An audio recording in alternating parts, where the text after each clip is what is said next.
میرے نبی نے فرمایا بہترین مسلمان وہ ہے جو بیوی کے ساتھ اچھا سلوک کرے، اور میرے نبی نے فرمایا جو یہ چاہے اس لوگ کا مسلمان کہ وہ جنت میں میرے گھر کے قریب گھر بنا لے تو وہ دو کام کرے، ایک اپنے اخلاق اچھے کرے، ایک اپنی بیوی سے اچھا سلوک کرے، تو اس کا گھر میرے گھر کے قریب ہو جائے گا۔ تہجد پڑھے، جہاد کرے، تبلیغ کرے، ذکر کرے، مراقبہ کرے، یہ نہیں فرمایا کہ وہ دو کام کرے، ایک اخلاق اچھے کرے، ایک بیوی سے اچھا سلوک کرے۔ یہ بیوی سے اچھا سلوک بھی تو اخلاق میں آتا ہے، اس کو الگ کیوں کہا ہے؟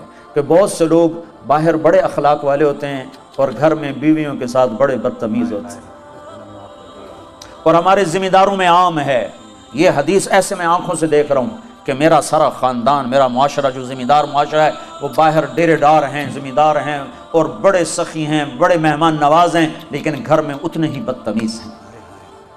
بیویوں سے ایسے سلوک کرتے ہیں جیسے نوکرانیاں، بیویوں کے ماں باپ کو ایسے گالیاں نکالتے ہیں جیسے انہیں گالی دینا ثواب کا کام ہے۔ تو اس لیے اس کو الگ ذکر کیا کہ جو یہ چاہے جنت میں میرے گھر کے قریب گھر بنائے۔ کون نہیں چاہتا؟ تم چاہتے ہو کہ نہیں چاہتے ہو؟ تو اللہ کے نبی نے کہا دو کام کرو، ایک اخلاق اچھے کرو، ایک اپنی بیوی سے اچھا سلوک کرو۔